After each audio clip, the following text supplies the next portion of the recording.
সংসদীয় আসন পুনর্বহালের দাবিতে বাগেরহাটে আজও অবস্থান কর্মসূচি পালন করছে সর্বদলীয় সম্মিলিত কমিটি। সকাল ৯টা থেকে ৪ ঘণ্টা জেলা নির্বাচন অফিস ও প্রতিটি উপজেলার নির্বাচন অফিসের সামনে এই অবস্থান কর্মসূচি পালন করছেন তারা।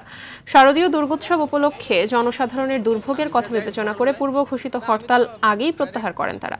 এদিকে জেলায় 4টি আসন বহাল রাখার দাবিতে সোমবার সুপ্রিম কোর্টে 2টি রিট পিটিশন দাখিল করা হয়েছে।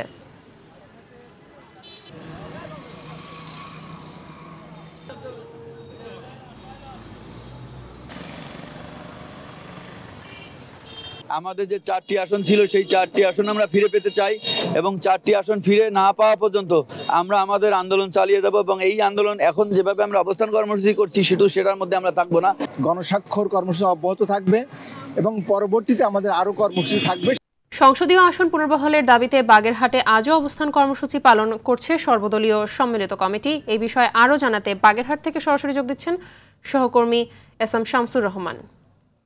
শামসুর, অবস্থান কর্মসূচির বিষয়ে কি কি তথ্য রয়েছে আপনার কাছে, বিস্তারিত জানাবেন।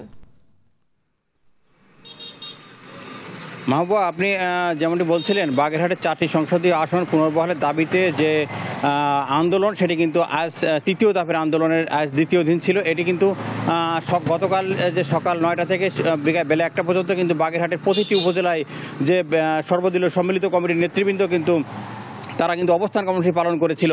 আজও সকাল 9টা থেকে বেলা 1টা পর্যন্ত কিন্তু নির্বাচন কমিশনের কার্যালয়ের সামনে অবস্থান কর্মসূচি পালন করে সর্বদলীয় সম্মিলিত কমিটি।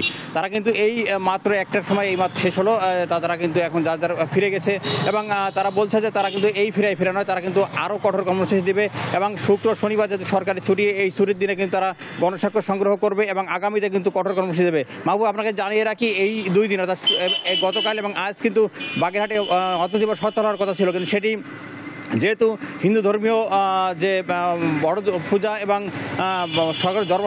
জনসাধারণের চলাচলের কথা বিবেচনা করে, দুর্ভোগের কথা বিবেচনা করে সব দলের সম্মিলিত কমিটি একটি জরুরি বৈঠকে বসে এবং তারা এরপর এই বৈঠক থেকে তারা ঘোষণা করে যে ওই 2 দিনের হরতাল কর্মসূচির বাদ দিয়ে তারা কিন্তু নির্বাচন কমিশনের কার্যালয়ের সামনে অবস্থান কর্মসূচি গ্রহণ করে এবং তারা স্বতঃস্ফূর্তভাবে এই অবস্থান কর্মসূচি পালন করেছে। গতকাল এবং আজ তারা স্বতঃস্ফূর্ত কর্মসূচি পালন করেছে। মাহবুবা, আরও তারা আমরা বলেছে যে এই 4টি আসন ফিরিয়ে আনা যতক্ষণ না ফিরিয়ে ভাবে তারা কিন্তু এই বাগেরহাটে বাসী ব্যানারে এই যে আন্দোলন, এই আন্দোলন কিন্তু অব্যাহত রাখবে। মাহবুবা, বাগেরহাট থেকে এটাই ছিল আমার সর্বশেষ। ধন্যবাদ আপনাকে।